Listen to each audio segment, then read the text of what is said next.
Bem-vindos a mais um Despretenso Show. Hoje é sábado, 4 de janeiro, para inaugurar algumas atitudes que eu nunca fiz. Eu troquei de roupa no meio da rua, eu vim de calça para trabalhar. No sábado, tô sem carro e tive que me virar porque eu ia gravar de calça. Achei melhor trocar de roupa e eu tive que trocar num terreno baldio atrás de uma caçamba de lixo abandonada. Muito suspeito e vivendo as experiências de parecer um delinquente, alguém fazendo uma coisa errada, correndo o risco de ser flagrada, chamará a polícia porque eu tava me trocando pra correr. Atitude muito suspeita, né? Ficar trocando pra correr. Então, gente, não se troquem pra correr, viu? Que é muito suspeito. Agora são 7 horas da manhã. Eu tenho 1 hora pra começar a trabalhar. Então eu ia gravar depois do trabalho. Tive que pegar o ônibus mais cedo, porque eu tô sem carro ainda. Por que eu tô sem carro? Porque o licenciamento não foi liberado. Apesar de eu ter pagado o licenciamento de 2025, da gente ter pagado, né? Porque não, o carro não é só meu, eu não uso ele sozinho, minha mãe também usa. O carro é mais dela do que meu, mas eu uso mais do que ela. E ela pagou o licenciamento, mas o carro não foi liberado. Então, se eu andar na rua sem o licenciamento pago, é provável que me apreendam o veículo novamente. Então eu tô sem carro, entre aspas. Estou impossibilitado de usá-lo. Então eu tô vindo de ônibus essa semana. Não só por isso, mas eu vi uma grande oportunidade de economizar. E comecei a parar para pensar na economia que faz sentido. Eu ganho 1 hora de leitura no ônibus, dentro do ônibus. 1 para ir e 1 para voltar. 2 horas de leituras por dia ajudaria muito na proficiência do português e na minha... e para diminuir um pouquinho da sensação de inutilidade. Para trabalhar o meu brain rot, que é desapodrecer meu cérebro.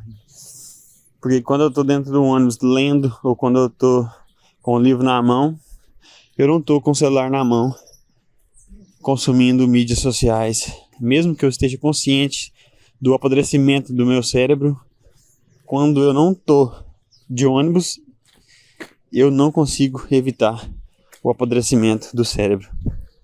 Então, talvez vir de ônibus e deixar o carro em casa seja uma estratégia involuntária que me ajude a desapodrecer meu cérebro. Porque o desafio é muito maior quando você não tem outra opção. Quando você tem a opção, você vai sempre escolher o que te deixa na zona de conforto. Quando você não tem opção, você vai porque você não tem outra opção. Fazendo um paralelo com o livro do David Goggins, que na verdade eu peguei o segundo livro para ler emprestado. Ele publicou 2 já. O primeiro esqueci o nome, e o segundo eu esqueci o nome. Na verdade tá aqui na mochila. Eu poderia tirar a título de curiosidade, mas não vou fazer isso. Eu tenho uma pauta para hoje. Eu fui fazer o paralelo com o livro do David e não falei nada. Isso é a qualidade do conteúdo que você consome aqui. Vamos lá, mas a pauta de hoje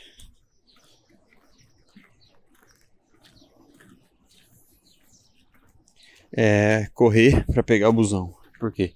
Eu tô de ônibus, tô indo de ônibus.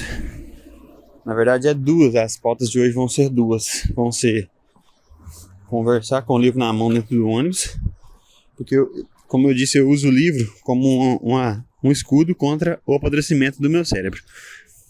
E eu tô com o livro na mão dentro do ônibus e tem pessoas que a gente conhece, né? Conhecidos, que pegam o mesmo ônibus. E a gente não pode ignorar esses conhecidos, entre aspas, a gente não pode ignorar. E quando eu consigo ignorá-los, eu leio mais. Leio, sei lá, 15 páginas, 20 páginas. E pra mim é de grande valor a leitura. E quando eu encontro essas pessoas, eu não consigo fazer a leitura. E eu me sinto menos capaz toda vez que eu tô lendo e não consigo, evitar uma conversa idiota com qualquer pessoa. Então eu perco pra mim mesmo pela capacidade de não afastar aquela pessoa que não me ajuda em nada. E eu tô cada dia mais próximo de ser um cara arrogante. Mas essa arrogância me aproxima da minha melhor versão. Então, as pessoas apontam o dedo pra você quando você é arrogante. Mas se esse cara tiver motivo pra ser arrogante, por exemplo, vou dar um exemplo forte. Alguém que foi estuprado. Tem um motivo muito bom, uma desculpa muito ótima, muito boa, pra agir da maneira como que ela está agindo, que é repulsando as pessoas e evitando qualquer tipo de contato, não só sexual, mas íntimo de maneira geral. E se eu for arrogante de maneira proposital para evitar contatos medíocres, para evitar interações que não me ajudem, interações de pessoas que só falam de pessoas que só vão falar da sua própria rotina, egoisticamente falando, eu fiz isso e aquilo, eu vou fazer isso hoje mais tarde, e amanhã eu vou fazer isso. Pessoas que descrevem a própria rotina como se tivesse importância. Se eu for arrogante para afastar esse tipo de pessoa, eu não tô sendo arrogante sem querer, tô sendo arrogante por um motivo bem claro. Essa arrogância me aproxima da minha melhor versão, que é trocar uma ideia minimamente importante, sei lá.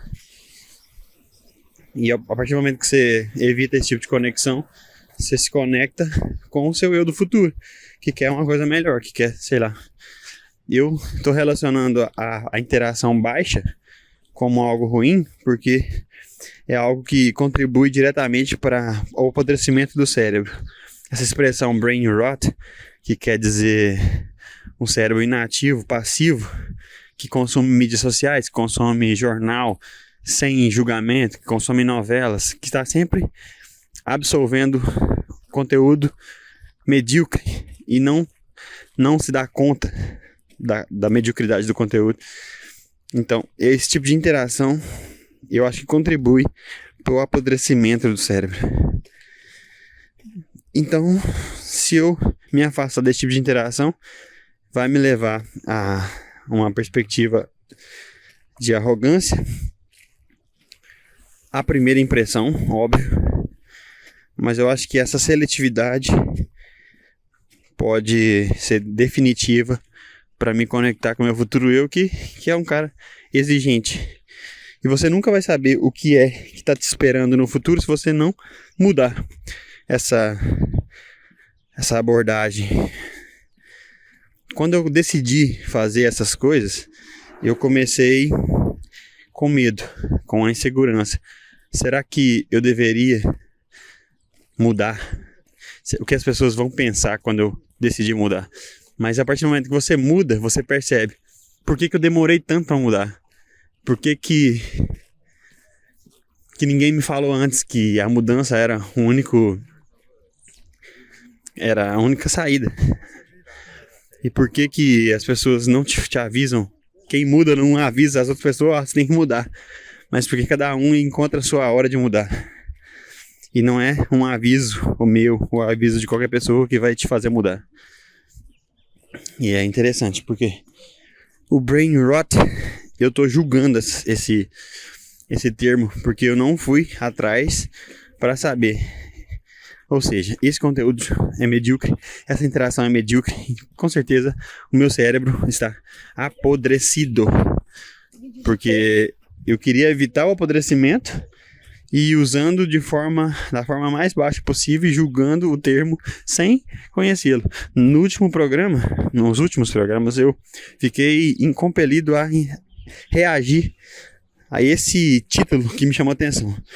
E coincidentemente fui apresentado a esse tópico mais vezes nos programas que eu ouço.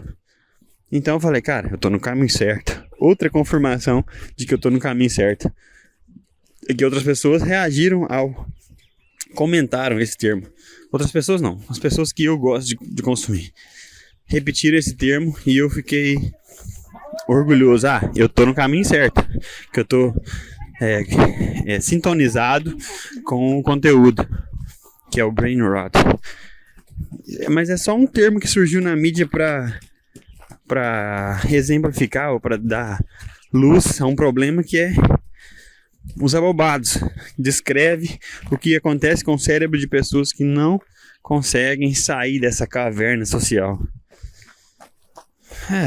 Aí automaticamente a gente se julga melhor do que essas pessoas. Mas eu cometi o mesmo erro, que é julgar o termo sem pesquisá-lo. E agora eu tô me sentindo obrigado a pesquisar o que seria brain rot. E se eu olhar aqui nas pautas anteriores, será que eu consigo achar? Vamos caçar então. Essa é a parte mais chata, que a gente não sabe para onde vai.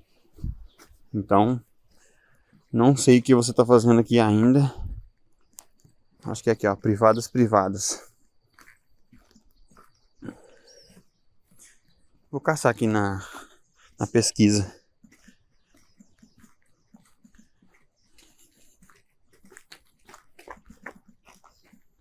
Brain rot. Eu apaguei. Então não tá aqui. Mas eu vou ter que pesquisar. Na cybercultura, brain rot refere-se a qualquer conteúdo de internet considerado de baixa qualidade ou valor. Exatamente o que eu faço. Caramba, como é que pode acertar tanto na mosca assim? Considerado de baixa qualidade ou valor. Ou os efeitos, ou os supostos efeitos psicológicos e cognitivos negativos causados por ele. É mais a causa, não o conteúdo. Então eu tô causando isso em vocês. Eu tô apodrecendo o cérebro de vocês. Beleza, vamos lá. Causados por ele. O termo também se refere ao uso excessivo de mídia digital, especialmente de entretenimento de curta duração. TikTok, Instagram e Shorts. Mais relacionado ao Reels e ao TikTok. TikTok de maneira geral. Que eu acho que agora que estão disponibilizando conteúdo de maior duração. Mas eles começaram com essa tendência de vídeos curtos e vídeos que não te desafiam em nada. Sei lá. Pelo menos no Brasil e fora da onde ele foi criado, na China, na Índia, no Japão, sei lá. Porque a princípio era um aplicativo que circulava mídia de modo geral. E quando ele saiu do país de origem, que o conteúdo ficou baixo. Era um aplicativo de cortes, que existia aulas de matemática, por exemplo, resumos de carpintaria, de pinturas, resumos, vídeos editados rápidos para dar um corte, para dar uma resumida no conteúdo e direto ao assunto.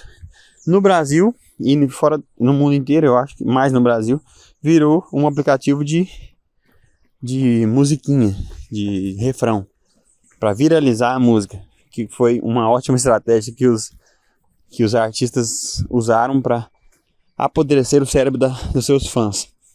É aquelas músicas repetitivas que fica ali repetindo até o hit virar hit, a música virar um hit.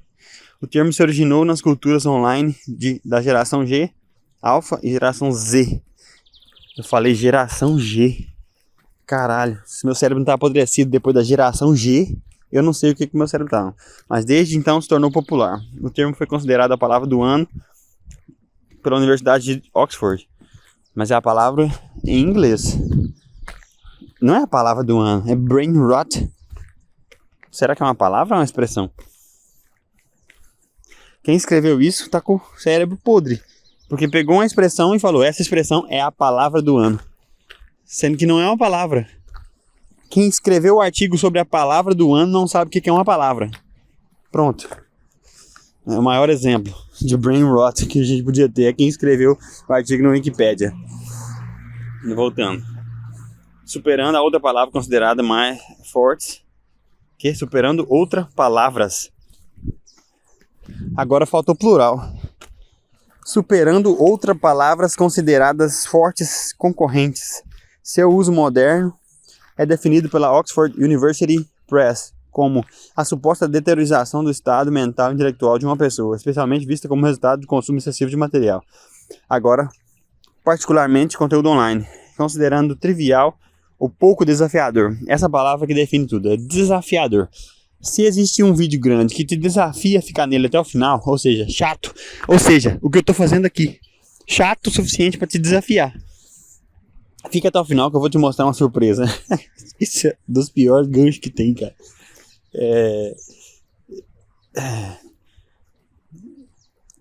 Aí podemos definir esse conteúdo como conteúdo que não te desafia, não te tira da zona de conforto, conteúdo fácil.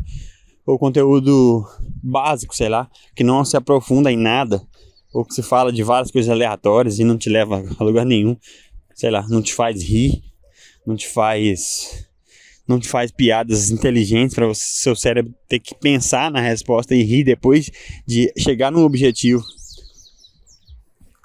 Não sei. Tô tentando resumir o conteúdo para vocês. Que tipo de conteúdo seria esse? O conteúdo que não te desafia?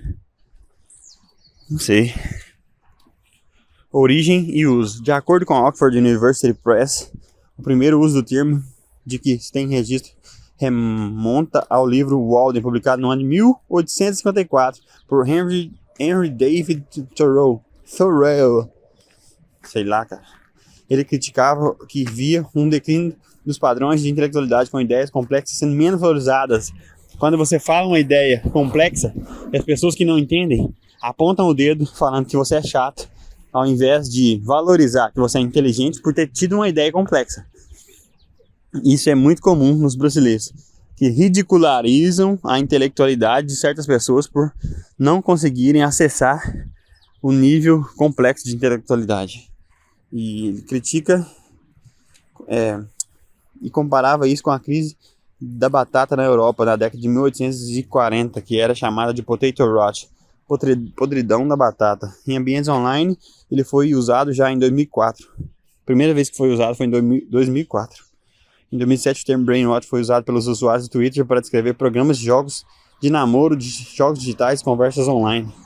O uso do termo teve um aumento na década de 2010, antes de se tornar rapidamente mais popular em 2023. Ou seja, foi criado em 1854 e se tornou popular em 2023. Quando surgiu a criação do termo meme da internet. Ou seja, conteúdo de baixa qualidade que foi generalizado pelos especialistas como apodrecedor de cérebro. Você que posta meme na internet, você que fica divulgando conteúdo de baixa qualidade, você está apodrecendo seu cérebro e de quebra apodrecendo o cérebro dos seus amigos, dos seus companheiros de internet, de, sei lá, seus amigos virtuais. Isso não é ser amigo, apodrecer o cérebro das pessoas.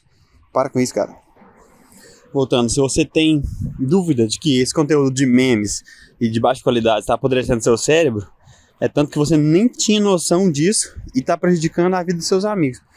Eu não digo que você deve usar as redes sociais só para publicar artigos e ser um chatão igual eu. Mas talvez você use a oportunidade de ter um lugar para compartilhar algum tipo de mídia e use-a de forma original e autêntica, não só para compartilhar o que os outros estão publicando. Use-o para compartilhar algo relevante para a sua vida e para a vida de alguém. Não só copo de cerveja e dancinha e memes aleatórios. Ou seja, o meme, o conteúdo de baixa qualidade, ele serve para te entreter. Beleza, você já está sendo apodrecido, seu cérebro já está podre só de ver esse tipo de conteúdo. Imagina o cérebro de quem vê e acha que precisa compartilhar esse tipo de conteúdo. Existem níveis de podridão do cérebro. Quem vê e compartilha, tipo uma fake news. Quem cria a fake news é o gênio por trás, né? Não sei se esse cérebro dele é mais podre ou menos podre de quem vê e compartilha a criação de alguém. Tipo, eu tô vendo essa porcaria, vocês precisam ver comigo essa porcaria. Qual é a explicação por trás da necessidade de compartilhar uma porcaria que você já viu? É tipo quando a gente sente um cheiro ruim e fala, sente esse cheiro. Ou quando a gente come uma coisa estragada, você fala, come aqui pra ver se tá estragado. Você já comeu, já tá estragado. Você já sentiu o cheiro ruim e precisa que outra pessoa confirme a sua sensação ruim. É tipo isso, você vê uma porcaria na internet e publica. Olha aqui, gente, como eu sou esperto de ver que essa porcaria é uma porcaria. Ou pede uma confirmação de que aquela porcaria de fato é uma porcaria. Ou a falta de consenso, porque analfabetos funcionais têm dificuldade de analisar certos conteúdos. Por exemplo, como não existe consenso de música ruim, como que eu vou saber se uma música de fato é ruim só porque eu acho que ela é ruim? Existem conceitos básicos de música, de teoria musical, que definem que a música é de baixa qualidade. Quando não tem técnica suficiente ou não tem, sei lá, eu não sou a pessoa mais indicada para falar sobre isso, mas não tem um nível mínimo de execução, não tem um nível mínimo de técnico. Tô tentando definir o que seria uma música ruim. Ou seria uma música simples, uma música fácil de fazer, seria uma música ruim. Mas na escala de, por exemplo, vamos colocar 5 estrelas. Na escala, se o Uber dirige mal, ele não oferece um trabalho de qualidade. Eu posso colocar ele na escala, eu posso dar 2 estrelas para ele, 1 estrela. Por quê? Ele não me atendeu bem, ele não dirigiu bem, não fez serviço, beleza. Agora, se uma música tem, a gente comparando a música com o Uber, se uma música não tem os pré-requisitos, ou pelo menos está distante da melhor música do mundo, da música mais difícil, a gente coloca ela automaticamente na escala abaixo da média e denotando que a música é de baixa qualidade.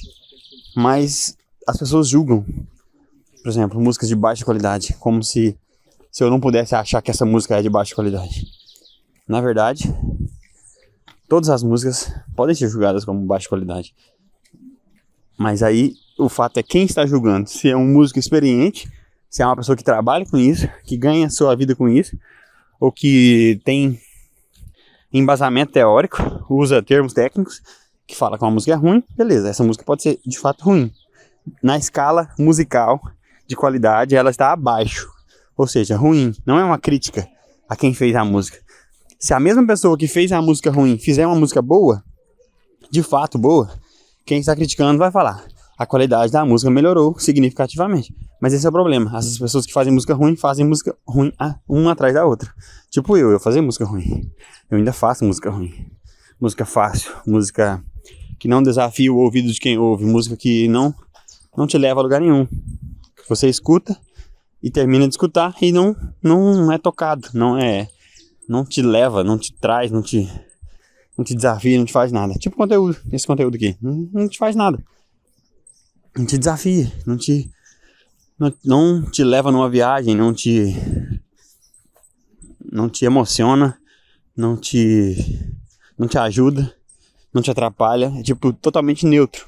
Esse tipo de música está na escala, será que está na escala de 0 a 5, está na escala 3, só porque ela é neutro, ou ele está na escala mais perto do 0 porque é neutro? Aí já é um conceito diferente. Se é uma música apática, é uma música ruim, ou é uma música só para você deixar de fundo, ou que não fede, não cheira, uma música neutra que não eu já divaguei demais sobre a definição de música neutra. Mas a definição do termo brain rot, vamos voltar. Origem do uso.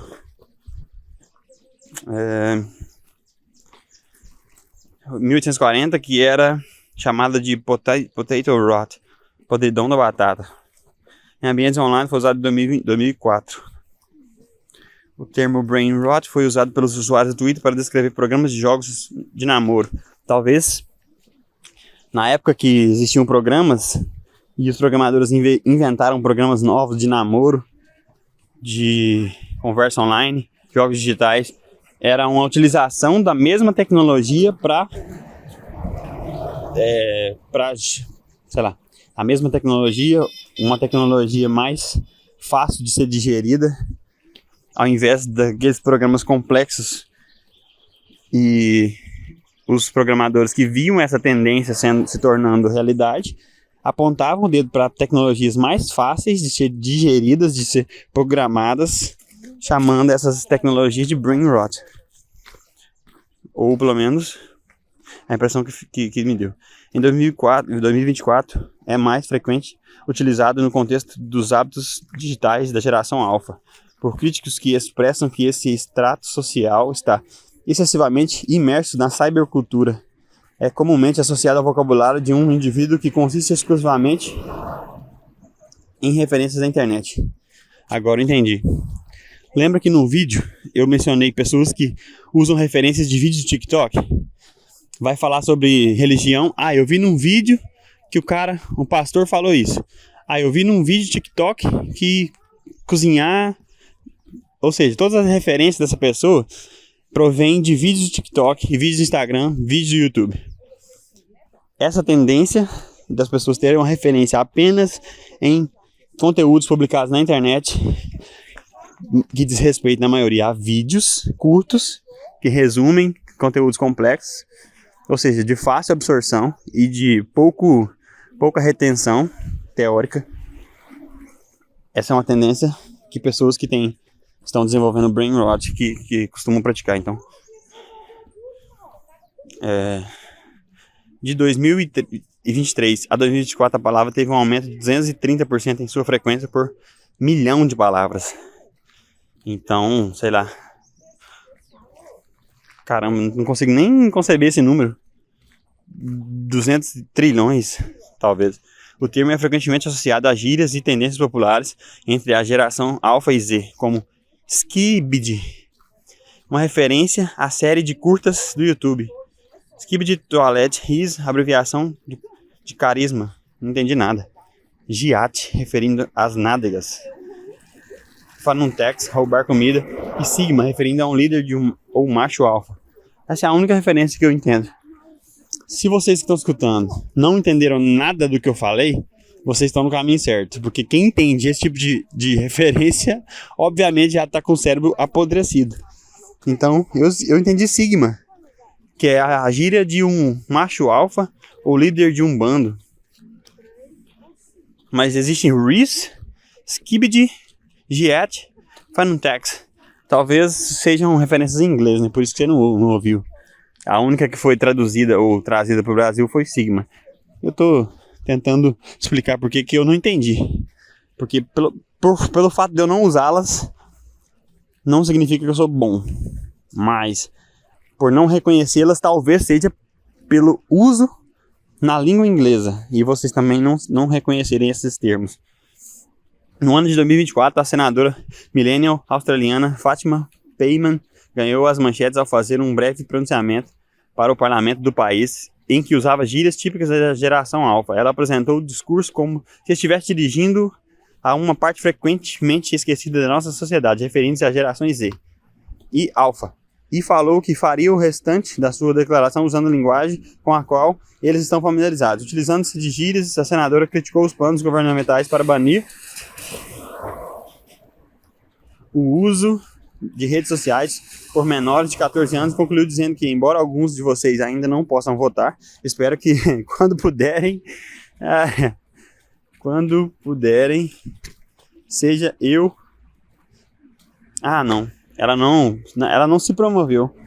Ou seja, ela usou a linguagem não para pedir voto, mas para conscientizar, talvez, para entregar a mensagem, falar na língua dos jovens, e ganhou manchetes por fazer isso.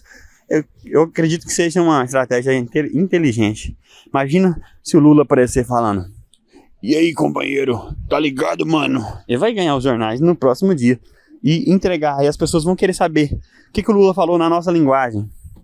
Entendeu? O Bolsonaro, por exemplo, ele poderia utilizar essa estratégia como uma forma de chamar atenção e se comunicar com a geração mais nova. É uma estratégia interessante, porque ele utiliza da linguagem dos adversários para entregar a mensagem. Não seria tão burro, mas eu acredito que uma pessoa com o intelecto do Bolsonaro não conseguiria usar essa estratégia, porque ele é muito limitado. Ou seja, essa mulher que usou a estratégia, ela deve ser de centro, porque uma pessoa de esquerda já fala assim. Uma pessoa de esquerda fala assim, mas ela não utilizaria essa estratégia para enganar. Por exemplo, ela não falaria como a da direita para enganar a direita.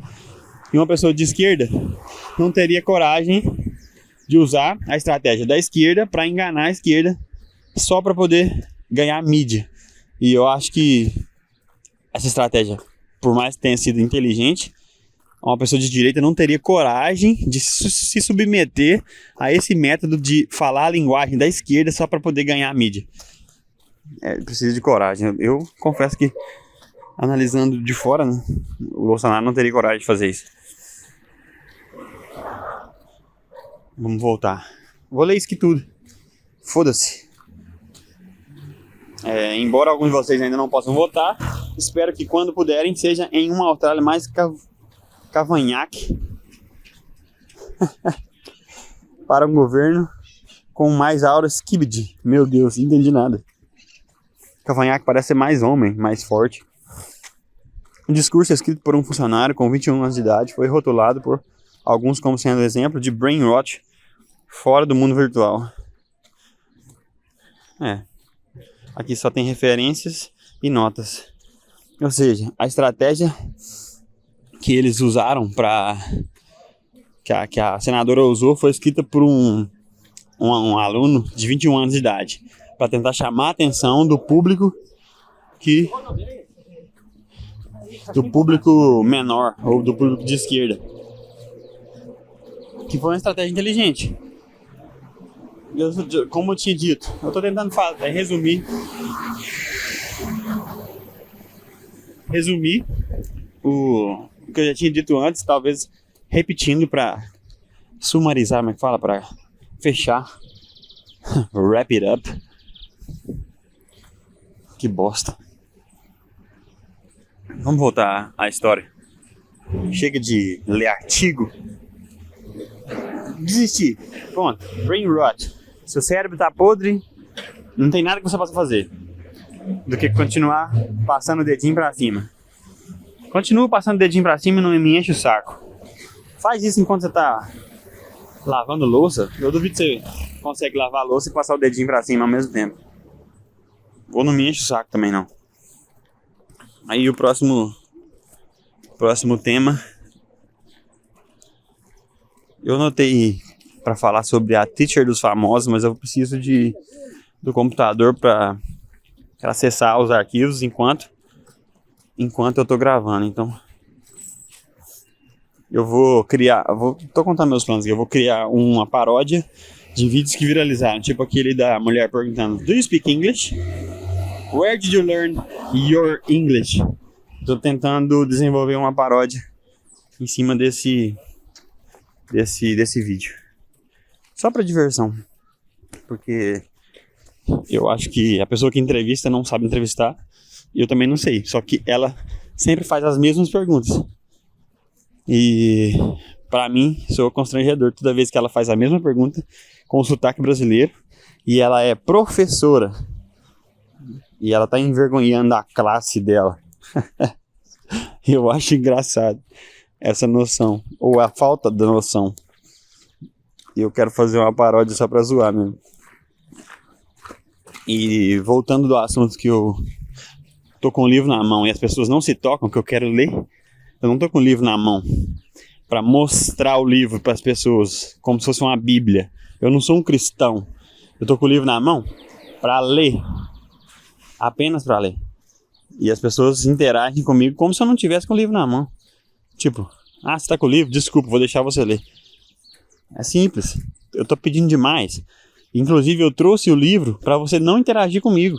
É um escudo. Ó, não mexe comigo. Tô com o livro na mão. Então, eu a estratégia não funciona com brasileiros. Você pode estar com o livro na mão, que for, com o título que for, o brasileiro vai encher seu saco. E não vai te deixar você ler seu livro. O livro é anti-brasileiro, não. O brasileiro é anti-livro, de uma forma geral. Não consegue entender o conceito básico disso. Se eu tô com o livro, eu não quero conversar com você.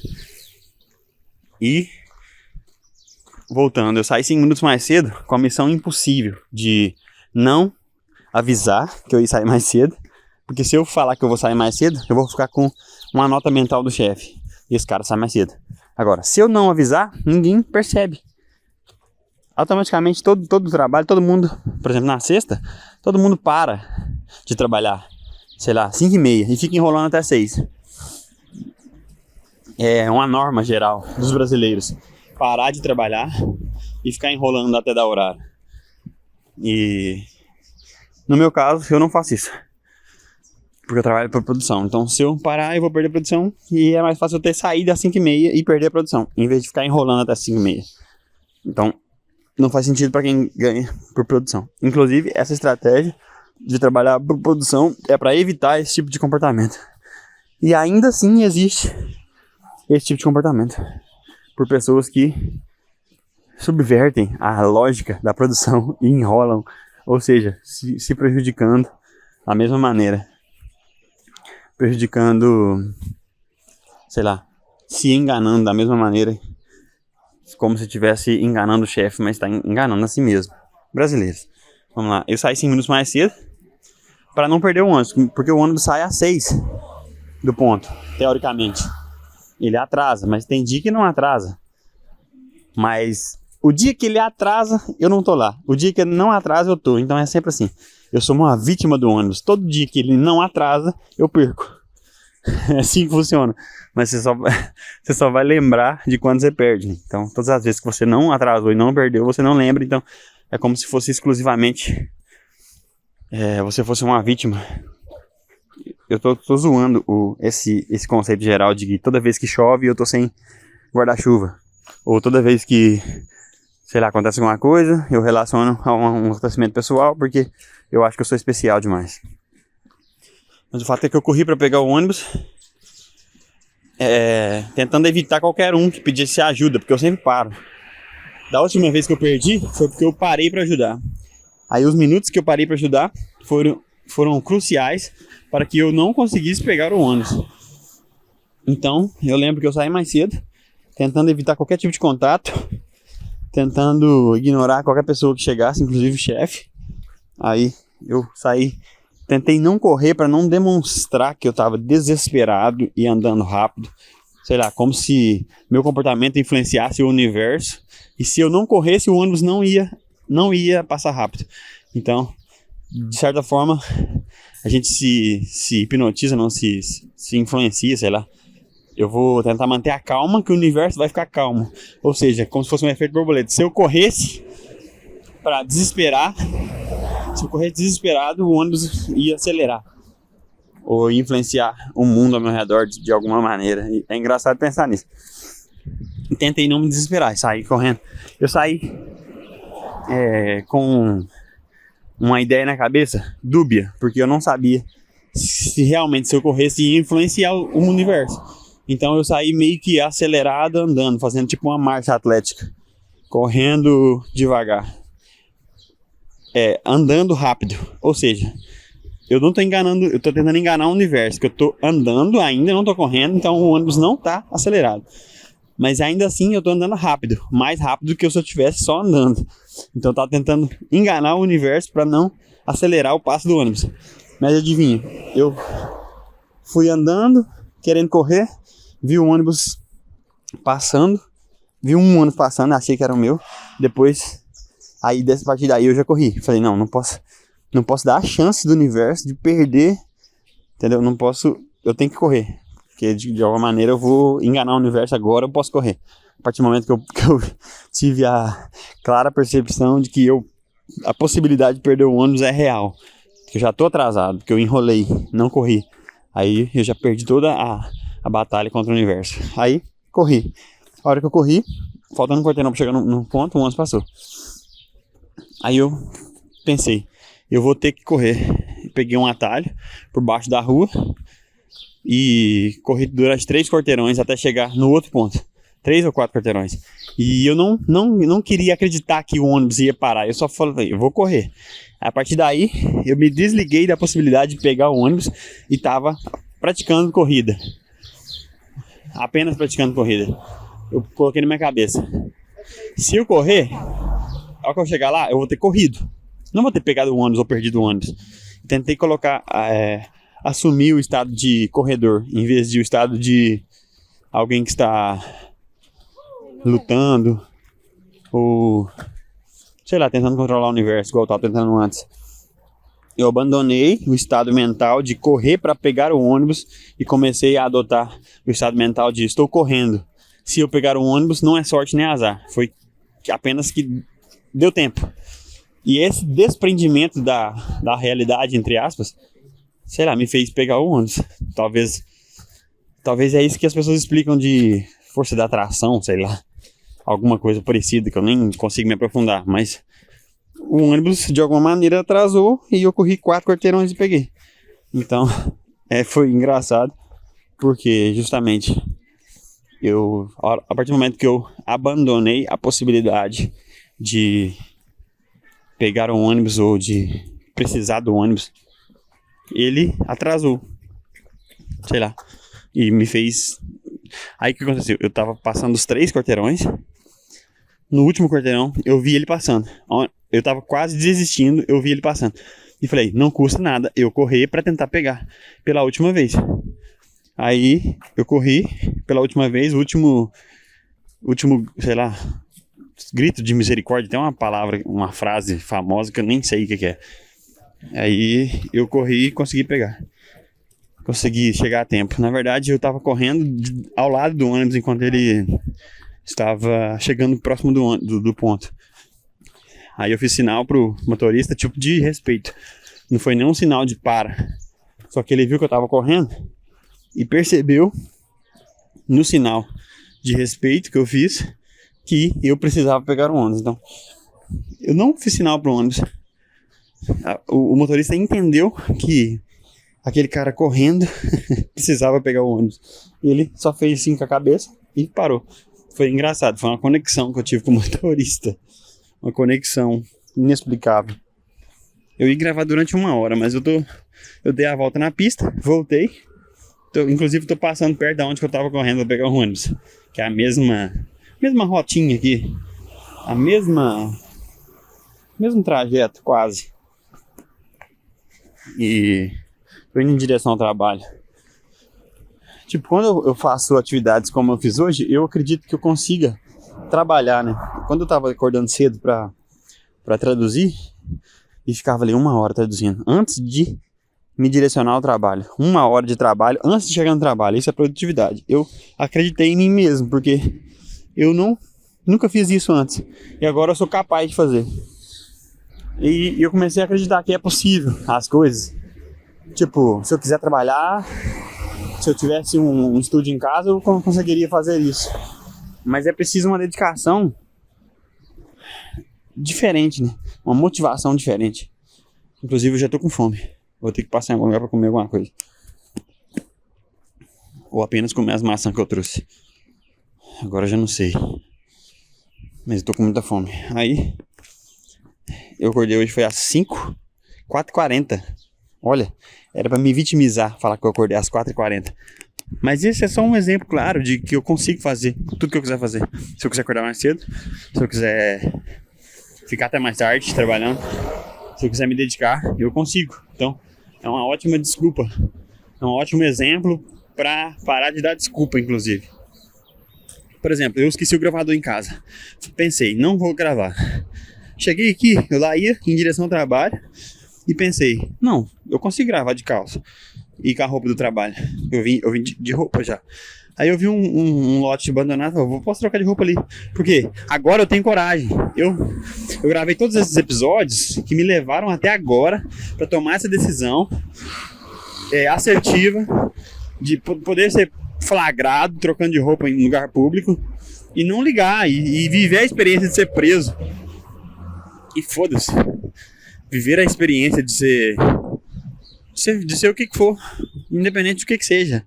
Viver a experiência de ser flagrado e julgado.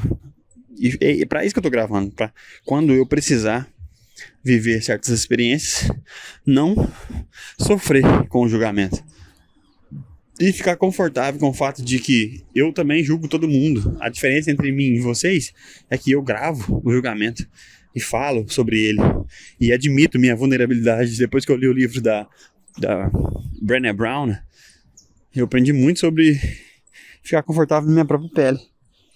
E é como se eu usasse o livro para dizer que estou confortável e usar intelectualmente, mas funciona. Existem pesquisas ali que foram feitas com participantes que foram estudados e tal. Existe substância e é melhor do que um vídeo de TikTok. Se eu ver um vídeo de TikTok sobre vulnerabilidade e depois achar que depois que eu assisti o vídeo eu melhorei minha vulnerabilidade, é muito superficial, é muito pouco. Então, eu acho que o livro realmente muda a vida. Se você conseguir ler, absorvendo o conteúdo e vivendo um pouquinho, tentando mudar na prática mesmo, que seria mudar. Eu tô perdendo tempo aqui com um aparelho da praça. Sabe aqueles aparelhos coloridos que tem na praça de metal, que foi desenvolvido por um engenheiro. Olha isso aqui, cara.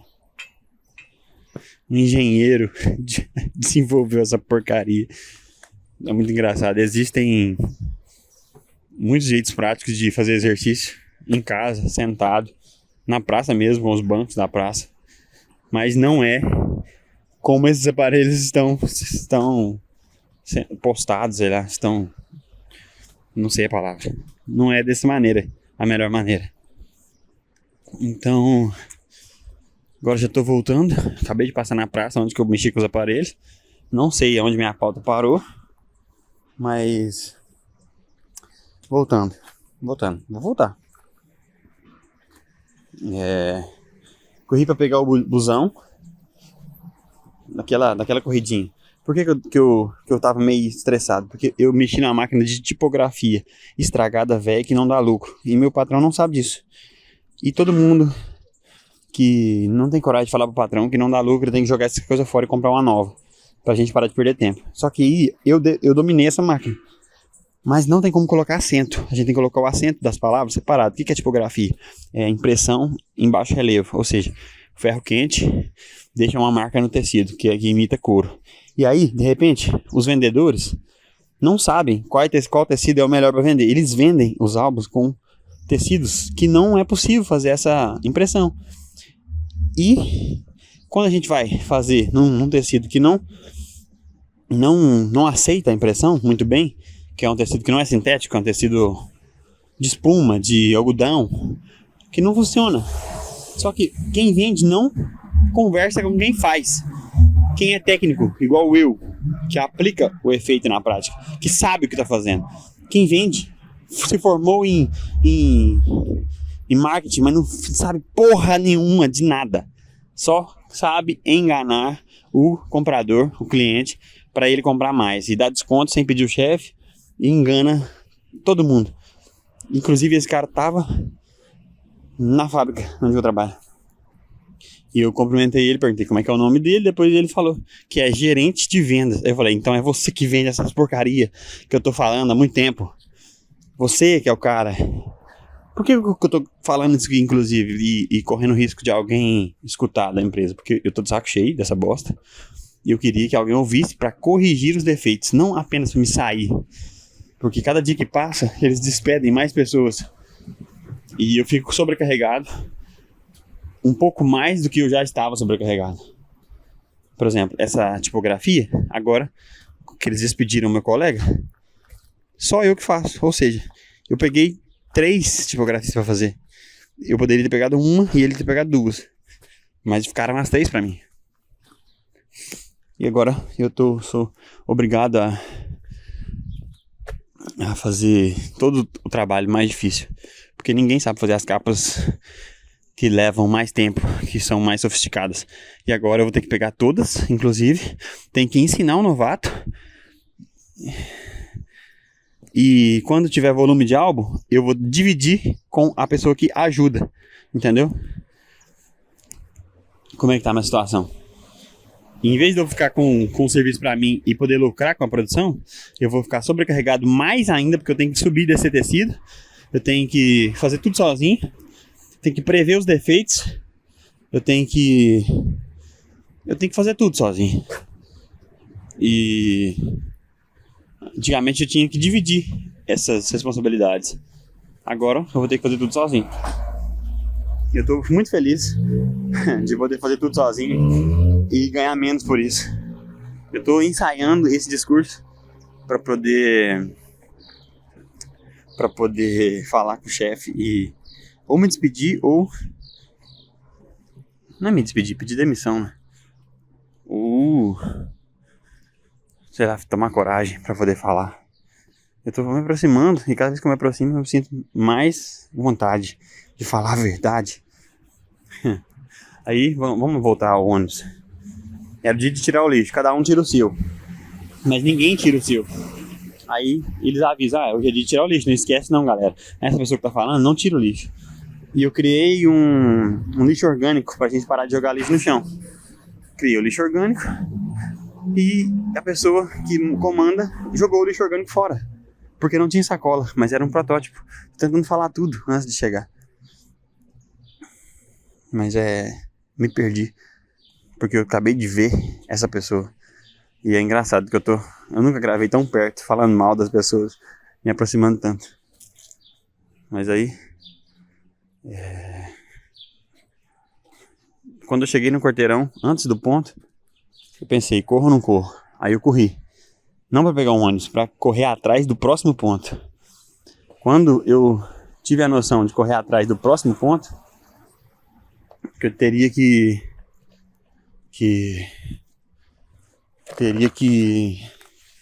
correr atrás do prejuízo, eu pensei, não sei se vai dar tempo. Aí eu assumi aquela noção que eu falei antes, que é correr, ponto. Se não der certo, eu corri, gastei calorias e deu certo. Foi aí que eu me desprendi do resultado e apenas fiz. Eu acho que é isso que traduz um pouco da vida das pessoas. Se você trabalha por amor, de repente você ganha dinheiro. Se você trabalhasse pelo dinheiro, você não ganharia. Não sei se isso está certo, mas funciona na realidade. E falta 8 minutos para começar o trabalho. Eu vou fazer questão de atrasar, né? De novo, porque eu tenho que trocar de roupa. Eu sou um péssimo funcionário. Quando ele passou, eu falei, tamo no jogo. E o medo de ser atropelado, ainda sou um pedestre, então eu ainda sou vulnerável, né? Então eu tinha que correr, pensando que talvez eu poderia ser atropelado. E eu tava correndo e eu passei por um piso liso que tava na calçada. Ou seja, a pessoa da casa colocou piso na rua pra ficar mais bonito. Aí eu quase escorreguei, quase caí de verdade, porque eu tava correndo a alta velocidade. De repente, um jogo de piso que eu tive que patinar no piso enquanto eu tava correndo. Ao mesmo tempo que eu tava perdendo o ônibus de vista, eu pensei, eu vou cair no chão. Aí eu tive que desacelerar para não cair. Mas aí o ônibus, eu dei aquela corridinha marota, né? Dá tempo, vamos embora, vai dar tempo. Aí o ônibus parou antes, porque tinha muitos ônibus na fila de ônibus. Então ele parou antes, então eu teria que parar no ponto de novo. E isso me deu 1 minuto, que foi essencial para pegar o ônibus. Então aí o motora deu sinal, ele percebeu, né, que eu tava correndo. O status de atleta foi atualizado e eu peguei o ônibus. Essa foi minha jornada para